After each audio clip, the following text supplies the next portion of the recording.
leader is different, and that's really important. Actually, every leader has their own style, their own beliefs, their own value systems, and you need that.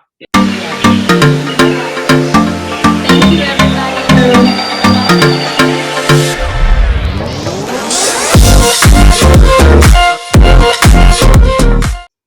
Welcome. Today in the house, we have McKay. She is a business coach. She helps women thrive in their business by creating clarity, by increasing their confidence, and by guiding them to take decisive actions. Welcome, and thank you for being here.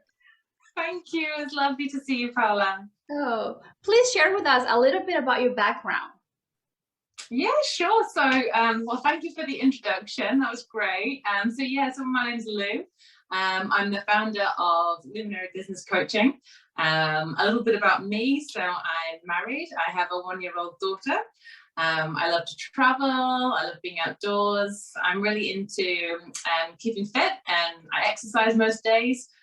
I find it's really great for me kind of physically, but also it's so good for my mental health as well. So it's something that I try to build into most days. Friends and family are a big priority for me, so I make sure that my free time revolves around them as much as possible. And I'm a career girl, I guess. So I've been in communications for nearly 15 years now, so quite a long time. I'm a director of consultancy for Scarlett Abbott, which is one of the UK's leading communications and engagements consultancies. And as I mentioned, I'm the founder of Luminary Business Coaching. Yay! So please share with us, like your role as a leader, and like what is your role as a leader and what led you to it? Yeah, so as director of consultancy, I head up one of 3 business units. So I lead a team of consultants, of content writers, creatives, and project delivery managers. And we work across a really wide portfolio of clients, and basically support them to enhance their organisational performance through their people. So I joined Scarlett Abbott 7 years ago now. I joined as a consultant, and I've essentially grown with the business. It's been a really, really exciting place to be. I think consultancy is somewhere, if you relish a fast-paced environment, you can really go far because you're working on so many different projects. It's so varied. The learning curve is super steep, but it can be really challenging, but it's a lot of fun, and I've learned a lot there. Wow. So what's your biggest takeaway right now through the pandemic? I mean, I'm just throwing this extra question right there. I just not thought of it. Yeah, so in terms of I guess it's been really interesting to see how businesses have reacted to the pandemic, and in a number of ways. So how they operate as an organization. So not only what they do, but how they do it. A lot of businesses have had to pivot, and it's interesting to see that the ones that have been particularly successful are businesses who are purpose-led. So they've got that greater understanding of why they exist, and it's less about what they do and how they do it, which has enabled them to be a bit more agile. And because they've had those cultures, their people are already bought into that as well.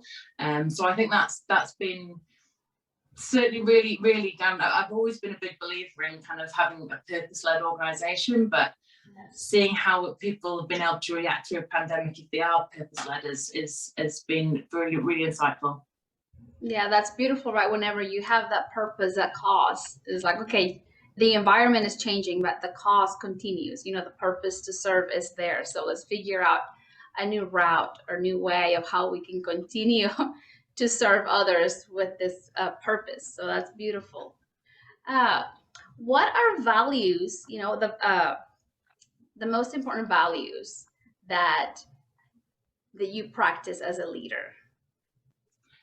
Okay, I think every leader is different, and that's really important. Actually, every leader has their own style, their own beliefs, their own value systems, and you need that in any business and I guess society more broadly. I think to be a successful leader, you need to build trust. And to build trust, you need to be authentic. So authenticity is really high up on the list there. For me personally, my core values are strength, kindness, and clarity. And I've actually found they've served me pretty well in the leadership roles that I've had. You know, a leader needs courage. They need to be able to act when others aren't. You need vision. You need to be able to kind of see through the noise and get that clarity when, you know, it probably isn't being offered up to you. And I think, you know, another thing that it's really important is empathy. It's often seen as a soft skill, but actually empathy enables you to step into someone else's shoes. And by doing that, you get a real insight as to how they might react to a set of circumstances or a particular situation. And that actually gives you a bit of foresight. It enables you to kind of anticipate what the reaction might be, what the outcomes might be of a particular course of action, and then you can act and direct accordingly. So empathy is up there as well. Yes, that is like, I think we all need empathy. You know, I mean, we need a big dose of empathy in the world right now. So yeah, I think so. And I think it's, you know, when you see it, you know, people kind of, you know, like I say, it gives that real insight, and you know, there's a lot of benefit for other people, but as a leader, it also gives you kind of, like I say, that insight and that sort of step ahead. Yes, that's beautiful. Could you explain to us how a leader can set herself for success? And get a business coach. Yes. No, I mean, we're kidding, but in reality, it's like yeah, I agree. I totally agree with you. But you know, I guess what's really important is being really clear what you stand for, and what you value. And I think, you know, getting real clarity of your vision and communicating that often and openly. Because as we've just said, you know, authenticity is really, really important. And you know, I do jest about having a coach, but it can be really lonely at the top. You know, you're managing your stakeholders, your team, your business results, and often you can find yourself in a place where actually you can't be 100% open with any of those three groups. So actually, if you're able to kind of get somebody who's, you know, somebody or a group of people who you can really confide in, who you can really trust, people who've got your back, that will really, really help. And I think, you know, as a leader, we have to keep learning, we have to keep growing. You know, surround yourself with people who are really good at what they do. You know, you don't have to be the best at everything. You don't have to have all the answers. You just have to create that space for your team to be able to find them for you. Yes, like, and let's be humble enough to find a role model. You know, like if we see somebody doing something outstanding from our point of view, it's like, okay, how are they doing it? Oh, you know, what are they reading, or what program did they bought, or you know, like who are they following? So absolutely, you know, there's shortcuts out there. You know, don't be afraid to take them, because you can learn from other people's experience and learning, and you know, you can save yourself a lot of time. So I think that's a really good point, Paula. yeah, so yeah, of course, like you save a lot of time, like you said, instead of learning the hard way. Yeah. You know, like I was reading Simon Sinek. I don't know if you follow Simon Sinek, and he was talking about a worthy rival. You know, like if like he had a worthy rival, so he was like sharing his experience, and is like, instead of seeing others as our rivals, is more like, okay, how can I learn? You know, there's something that I like about this person that makes me feel uncomfortable because it's pushing my insecurities out. But you know, like, what can I learn? You know, like, just see it as a worthy rival and see what we can learn from them. So that's absolutely a bit of healthy competition. Yeah, that the word competition comes from the Latin to conspire to make better. So actually, if you can find somebody that pushes you and to compete with, that pushes you to be better, it's really healthy, and you can learn a lot. Yes, absolutely. Just healthy, you know, like, and don't have to start the ugly emotions, but grow in a healthy way. Yes. For sure. How do you inspire a team to high performance? This comes back to vision for me, and you'll hear me talk about vision a lot. No, that's but no, it is important. I understand because like you always go back to the vision of in the cause and the why of the company. So no, go for it, please. Yeah, so being really clear on your vision is really important, and you have to set expectations and again communicate those really clearly. A target is a lot easier to hit if you can see it. And if you're able to create that clarity around your vision and your strategy for your people, you're essentially handing them a guidance. You're giving them almost a kind of a destination map that explains where we're going, what it looks like, what it's going to feel like when we're going to get there. And actually by doing that, you create that vision that people are able to buy into, and it becomes a shared vision. Then with your strategy, you give them almost like the map to kind of get to that destination. And by doing that, you're creating essentially the opportunity for your people to act autonomously. You're giving them the opportunity to make the right decisions, figure out, okay, well, what's the best way to get there? And you'll find they act much more productively, they have much more accountability, and with that becomes like real high performance because it becomes a shared goal. And then you have to celebrate successes, and I don't just mean the big milestones at the end.